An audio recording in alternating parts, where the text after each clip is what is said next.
গুৰুত্বপূৰ্ণ বিষয় দুটামান কথা আমাৰ বিৰুদ্ধে ক'ব খুজিছোঁ অসমৰ ৰাইজৰ নেতাৰ্থে আপোনালোকৰ জৰিয়তে। মোৰ লগত আমাৰ হেমন্ত দাস আছে, আমাৰ কামৰূপ মহানগৰ জেনেৰেল।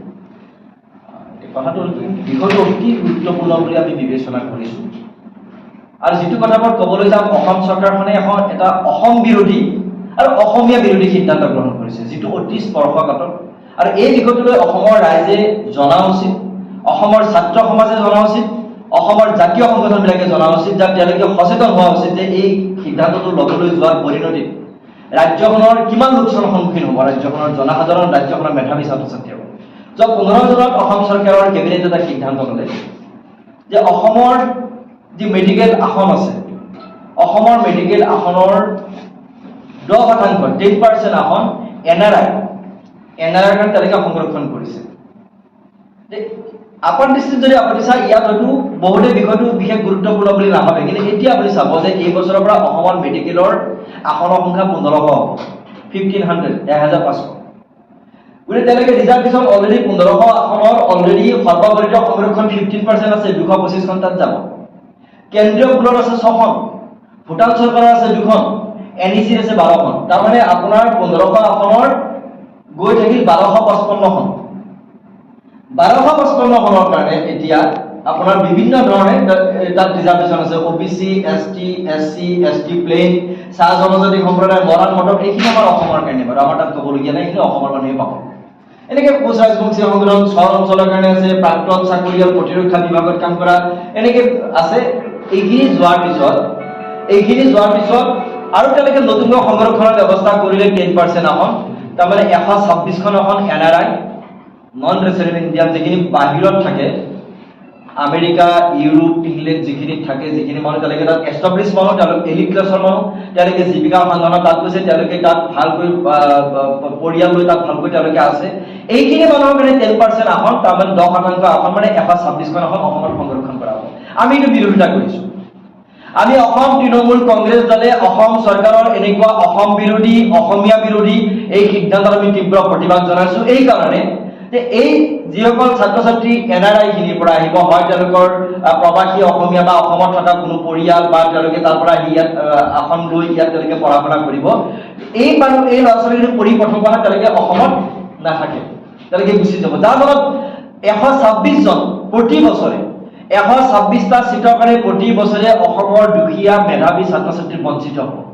য'ত আজি হিমন্ত বিশ্ব শৰ্মা চৰকাৰে মাত্ৰ মেডিকেল বনাইছে, ইয়াৰ পিনৰ পৰা মেডিকেল এতিয়া বনাই গৈছে, তাত ঘৰবোৰ বনাইছে, তাত ডাক্তৰবোৰৰ পৰা আহিব যে অসমৰ ছাত্ৰ ছাত্ৰী যদি পঢ়াৰ সুযোগ তাত নাপায় মেধাৱী ছাত্ৰ ছাত্ৰীয়ে, তেতিয়াহ'লে এইসকল ছাত্ৰ ছাত্ৰী পঢ়িলে অসমত নাথাকিব, বাহিৰত গুচি যাব। প্ৰথম কথা। 2 নম্বৰ, এই চিটবিলাক তেওঁলোকে বিক্ৰী কৰাৰ এটা সুযোগ পাব। চৰকাৰৰ ইমানে আৰ্থিক দৰিদ্ৰতা হৈছে, চৰকাৰে ইমানে আৰ্থিক দৰিদ্ৰতা ভুগিছে যে মেডিকেলৰ আসন বিক্ৰী কৰিও তেওঁলোকে এতিয়া শিক্ষা বিভাগ চলাবলগীয়া হৈছে। অথচ ধাৰৰ পৰা ধাৰ লৈ সদায় তেওঁলোকে নতুনকৈ বনোৱা বিল্ডিঙত তেওঁলোকে হাতুৰি কোব পেলাইছে। এতিয়া সচিবালয়ত 126 কোটি টকা খৰচ কৰিব, সচিবালয় কৰ্পৰেট হাউচৰ দৰে বনাবৰ কাৰণে। এটা পিছত এটা বিল্ডিং তেওঁলোকে বনাবলৈ ভাঙিব লৈছে। আজি 5 বছৰ আগত বনোৱা বিল্ডিং তেওঁলোকে ভাঙি নতুনকৈ বনাব লৈছে, খৰচ কৰিব বিচাৰে। কেবিনেট পাতি তেওঁলোকে পিকনিক খাই ঘূৰি ফুৰিছে, অযথা পইচা খৰচ কৰিছে, কিন্তু মেডিকেল আসন কেইটাৰ ওপৰত তেওঁলোকৰ চকু। আমি তৃণমূল কংগ্ৰেছে কৈছো যে এই আসন কেইটা, এই 126খন আসন তেওঁলোকে সংৰক্ষণ কৰিব নোৱাৰে, যাৰ ফলত মুকলি আসনৰ সংখ্যা মাত্ৰ 375খনলৈকে কমি গৈছে। অনলি 25%, 1500 আসনৰ মাত্ৰ 25% আসন এতিয়া মুকলি থাকিব, বাকী 75% চিট এতিয়া ৰিজাৰ্ভেশ্যন গুচি যাব। আমি কৈছো যে এই 126খন আসন তেওঁলোকে মুকলি কৰি দিয়ক।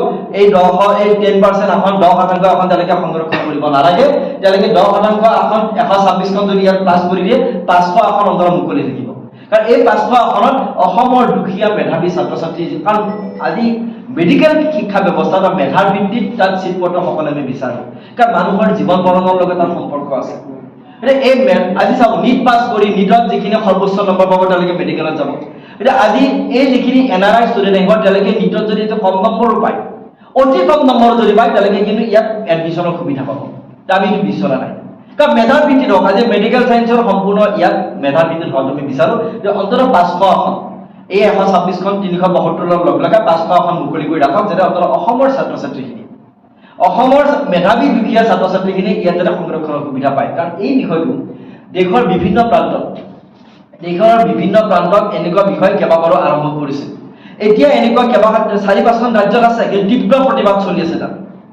আজি পাঞ্জাৱত আছে, তাত তীব্ৰ প্ৰতিবাদ হৈছে, ৰাজস্থানত আছে, তাত প্ৰতিবাদ হৈছে, আনকি মধ্যপ্ৰদেশত 2016 চনত এই আসন বিলুপ্ত কৰিব কাৰণে বাধ্য হ'ল মধ্যপ্ৰদেশৰ সচেতন ছাত্ৰ ছাত্ৰী, সচেতন সংগঠনবিলাকে। তাত মাত্ৰ মধ্যপ্ৰদেশত আসন আছিল মাত্ৰ 26খন। মধ্যপ্ৰদেশত 26খন NRIৰ কাৰণে আসন সংৰক্ষণ কৰোঁতে মধ্যপ্ৰদেশ জ্বলি গৈছিল। চাব দেই, 26খন মাত্ৰ, মধ্যপ্ৰদেশৰ বৃহৎ ৰাজ্য, তাত মেডিকেলৰ চিটো বেছি, তাত মেডিকেল কলেজৰ সংখ্যাও বেছি। 26খন আসন সংৰক্ষণ কৰোঁতে মধ্যপ্ৰদেশৰ হাহাকাৰ লাগি গৈছে। প্ৰতিবাদ কৰাৰ ফলত 2016 চনৰ পৰা সেই 26খন আসন তেওঁলোকে বিলুপ্তি ঘোষণা কৰিলে। যোৱা বছৰ কৰ্ণাটকত এনেকুৱা NRIৰ কাৰণে আসন সংৰক্ষণৰ ব্যৱস্থা কৰিছিল কৰ্ণাটক চৰকাৰে, তাৰ ছাত্ৰ সমাজৰ প্ৰতিবাদৰ কাৰণে নোৱাৰিলে।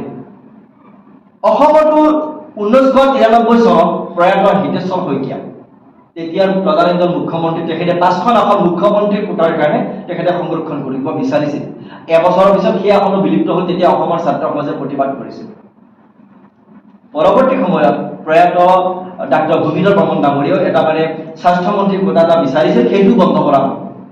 অসমৰ সংবাদ মাধ্যম, অসমৰ সচেতন মহল, অসমৰ ছাত্ৰ সমাজ, জাতীয় সংগঠনবিলাকৰ প্ৰতিবাদ, অসমতো এনেকুৱা প্ৰচেষ্টাবিলাক চৰকাৰী যেতিয়া প্ৰচেষ্টা সংৰক্ষণৰ ব্যৱস্থা কৰিছিল, মুখ্যমন্ত্ৰীৰ কোটা, স্বাস্থ্যমন্ত্ৰীৰ কোটা প্ৰতিবাদ বন্ধ কৰা হৈছে।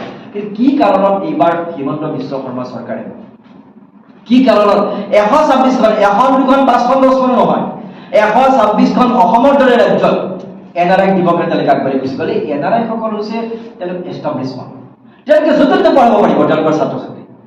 তেওঁলোকে আমেৰিকা, ইউৰোপ চবতে তেওঁলোকৰ টকা পইচাৰ অভাৱ নাই।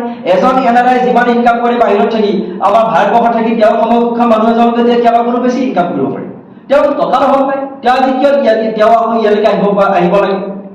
কিয় তেওঁ ইয়াত অসমৰ মেডিকেলৰ আসন কেইখনৰ ওপৰত তেওঁলোকৰ চকু পৰিব লাগে? ইয়াত আমাৰ মেধাৰ বৃদ্ধি হওক, আমাৰ দুখীয়া ছাত্ৰ ছাত্ৰী হওক, আমাৰতো এই জকাই চুকৰ ছাত্ৰ ছাত্ৰী আজি আপোনালোকে দেখিছে নীটত এইবাৰ অসমৰ ৰিজাল্ট ভাল কৰিছে। অসমৰ জকাই চুকৰ বিভিন্ন ছাত্ৰ ছাত্ৰী খুব ভাল ৰিজাল্ট কৰিছে।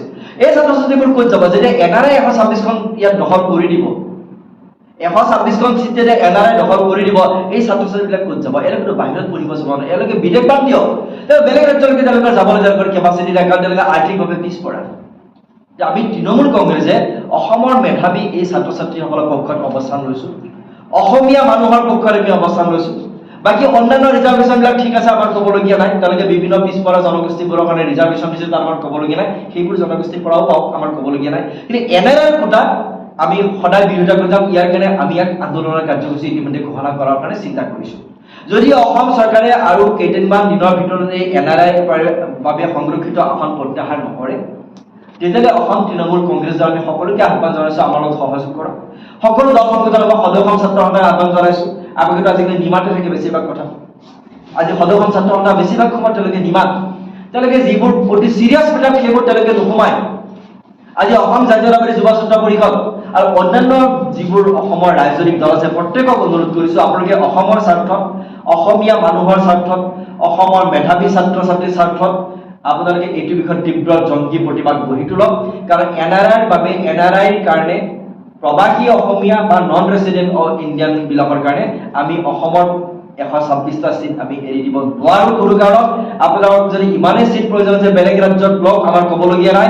হিমন্ত বিশ্ব শৰ্মা ডাঙৰীয়া আপোনাক অনুৰোধ জনাইছোঁ, যদি আপোনালোকৰ ইমানেই দলত পৰিছে তেওঁলোকক দিব কাৰণে আপুনি এক ক্ষমতাশালী মুখ্যমন্ত্ৰী, ভাৰতবৰ্ষৰ অন্যতম ক্ষমতাশালী মুখ্যমন্ত্ৰী ৰূপে অসমৰ মানুহে জনা হৈছে, আপুনি সকলো কৰিব পাৰে ইচ্ছা কৰিলে। আপুনি কেন্দ্ৰীয় চৰকাৰক পতিয়ন নিয়ক, কেন্দ্ৰীয় চৰকাৰক ফালৰি লগাবলৈ নহয়, বাধ্য কৰক যে বেলেগ ৰাজ্যই লগালে NRIৰ কাৰণে কোটা ব্যৱস্থা কৰক। অসমৰ চিটকেইটা আপুনি মুকলি কৰি ৰাখক আপোনাৰ ছাত্ৰ ছাত্ৰীখিনিৰ কাৰণে, আপোনাৰ ছাত্ৰ ছাত্ৰীখিনিৰ কাৰণে, যিখিনি পৰিয়ালে আপোনাক ভোট দি নিৰ্বাচিত কৰিছে, যাৰ কাৰণে আপুনি মুখ্যমন্ত্ৰী আপুনি মুখ্যমন্ত্ৰী হ'ব পাৰিছে, সেইসকল ছাত্ৰ ছাত্ৰীৰ ভৱিষ্যত আপুনি অন্ধকাৰ কৰি নুতুলিব। মুখ্যমন্ত্ৰী ডাঙৰীয়া, সেইসকল ছাত্ৰ ছাত্ৰী আপুনি ৰাস্তাটো মুকলি কৰি ৰাখক, সেইসকল মেধাৱী ছাত্ৰ ছাত্ৰীক ইয়াক আপুনি পঢ়াৰ সুযোগ কৰি দিয়ক। আমি তৃণমূল কংগ্ৰেছে আপোনাক দাবী জনাইছোঁ, এই আসনৰ যিটো সংৰক্ষণ ব্যৱস্থা কৰিছে আপুনি এইটো প্ৰত্যাহাৰ কৰক, এইটো আমাৰ মূল দাবী।